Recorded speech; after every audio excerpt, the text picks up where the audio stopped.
Hello everyone and welcome back to the Scar Skelly YouTube channel. As you likely already know if you've been here before or know of my socials, I'm a big fan of DDT.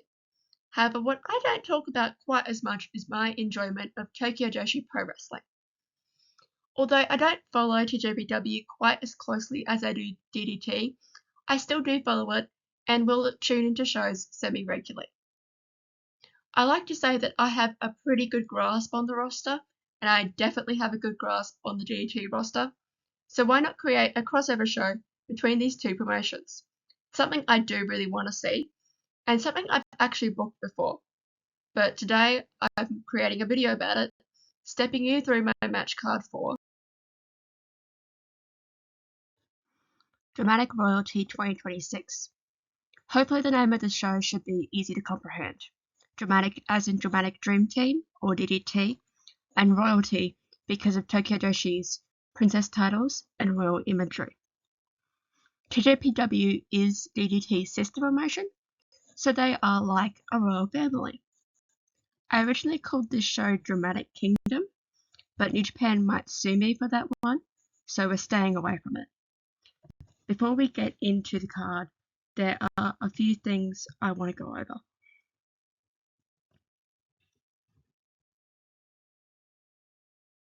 First, a disclaimer. I am not a professional booker of wrestling shows. I don't know the first thing about booking. I'm just making matches I want to see and then putting them in an order that makes the most sense to me. I also need to let you know that I have not included people who are currently injured. Trust me, I wish I could book the tag team Shunma Katsumata and Uda Takami, but this is supposed to be a 2026 show, and God knows when Shunma will return. I have not included Tetsuya Endo and other current DDT part-timers, as their involvement cannot be guaranteed. I have included Keigo Nakamura, because he did just get unmasked over in Mexico, and that sometimes is a tell that an excursion over there is coming to an end. I could be wrong, but after you hear the plan I have for him on this show, you will be glad that I didn't leave him out. Secondly, there are some matches I couldn't put on the show due to conflicts with the greater card. So instead of just throwing them off to the side, I decided to mention them here as matches DDT or Tokyo Joshi could run at their own shows as like a preview of what's in store. The first one is a singles match between Suzume and Kazuma Sumi. They have several similarities, and I think this could be a really amazing matchup. Could also lead to a match where they team up to face Arisu Endo and Uni. Yes, Daisy Monkey and Sumi and Uni fighting each other. It can help get any angst held in between the two tag teams out and help them work together better in the future. Unfortunately, in this tag match, Arisu does end up butting heads with Uni, and this leads to a match at Dramatic Royalty. I will explain exactly what happens when it actually comes up in the card. Then I'd really want to see a match where all the Yukis in both promotions collide. Yes.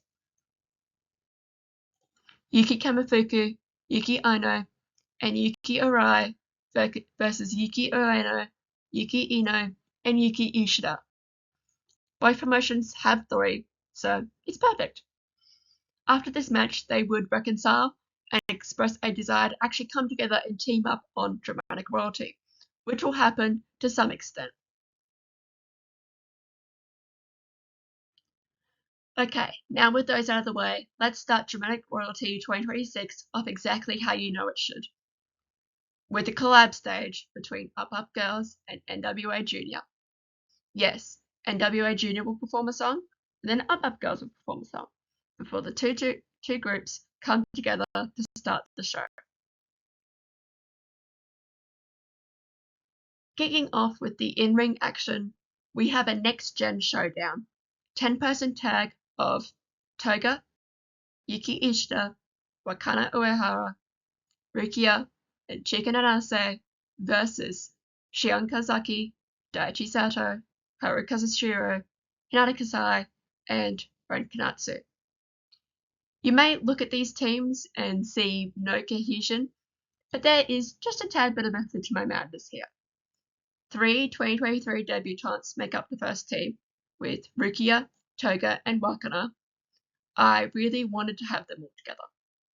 Chika and Ishida may not have debuted in the same year, but I think they would gel quite well with their high energy.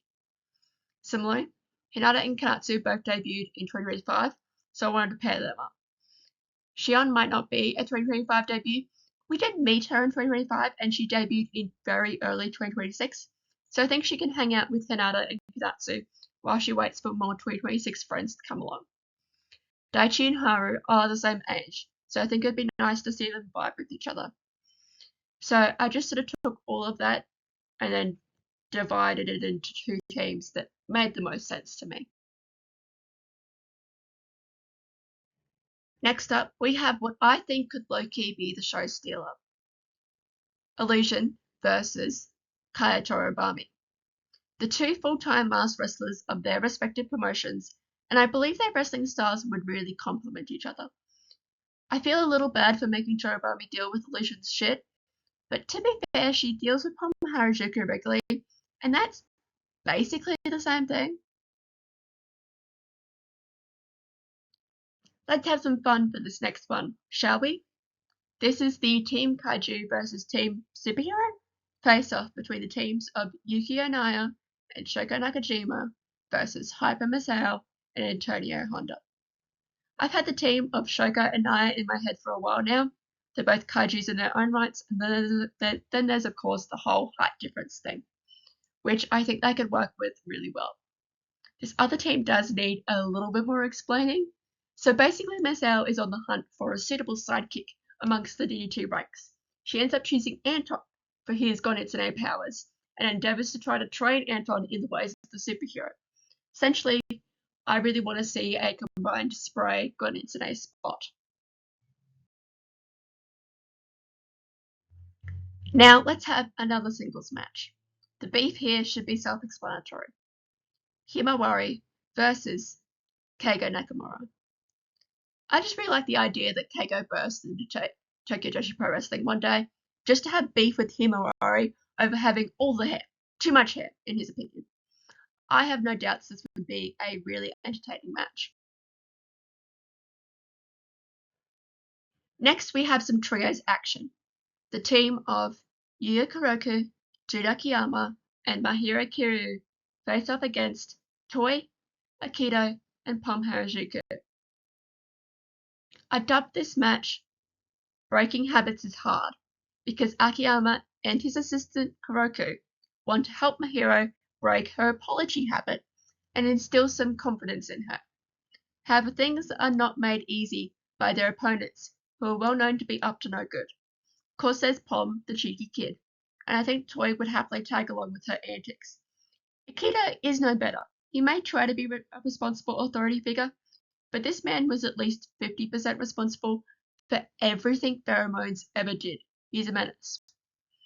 Antics will ensue, apologies will flow like water, and Mahiro will probably end up getting hit by the dramatic Dreammobile somehow. You good with more trios matches? Great, because I have more to show you.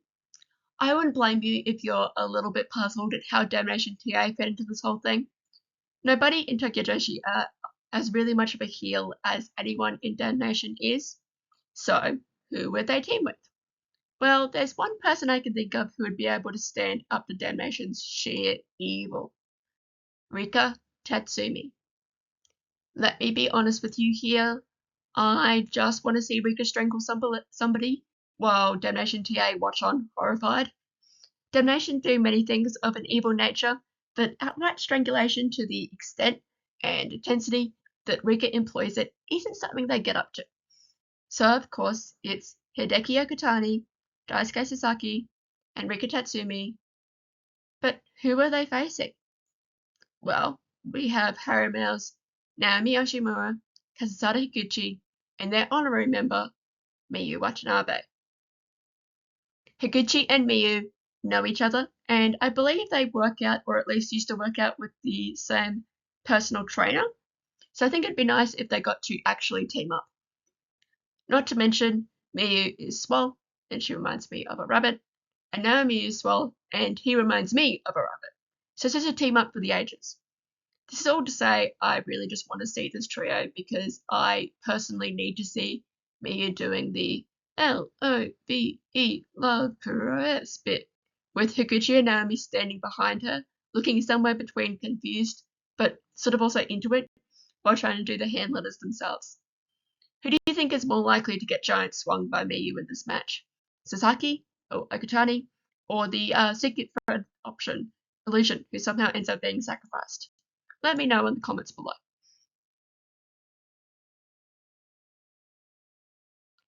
What about some tag champ versus tag champ action? Who doesn't like a good champ versus champ showdown? For this, we'll have Kaden versus Yuki Kamifuku.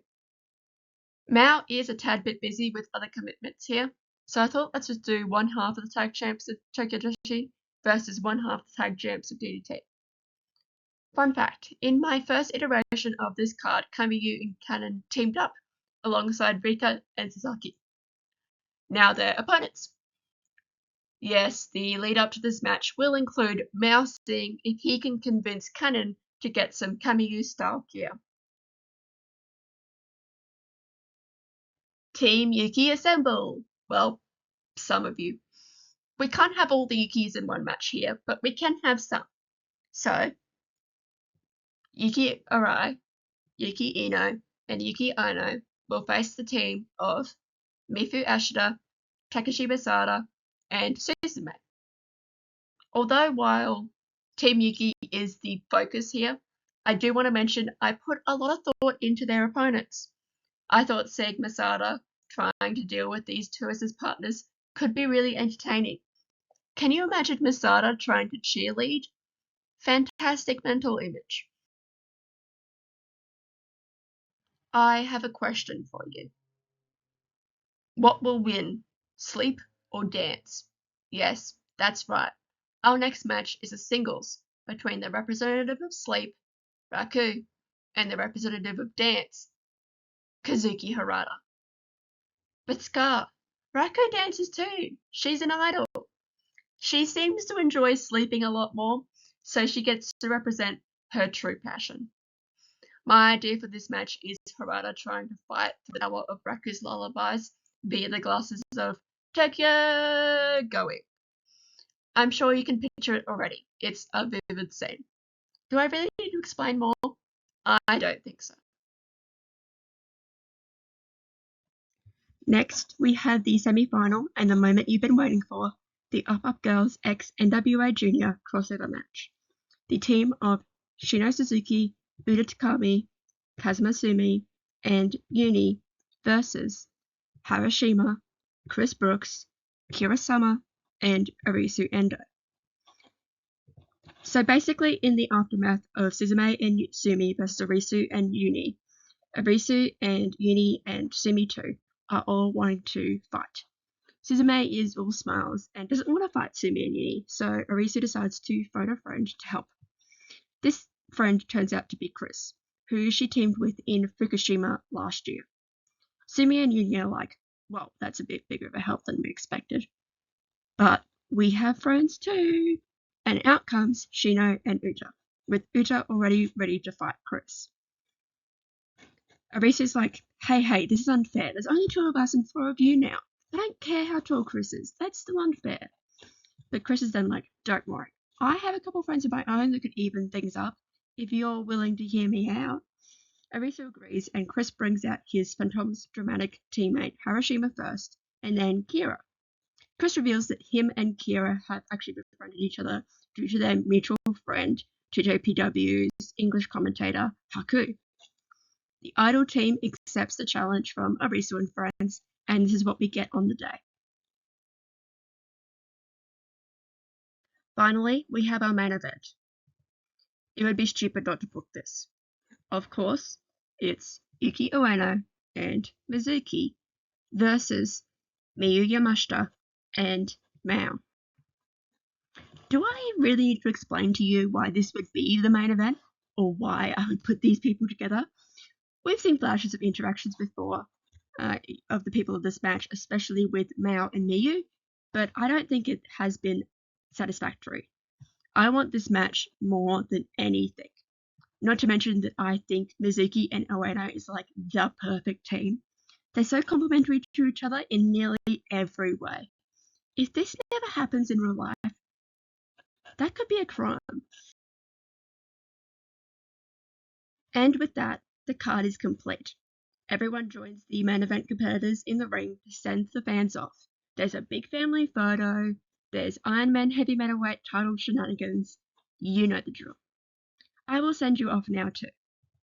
Thank you so much for watching and listening to my fantasy booking.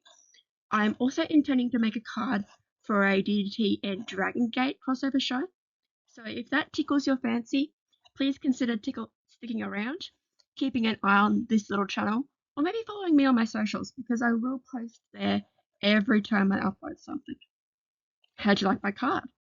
Let me know as long as you're not too mean about it, and if I'm lucky, I might just catch you in another video. Bye!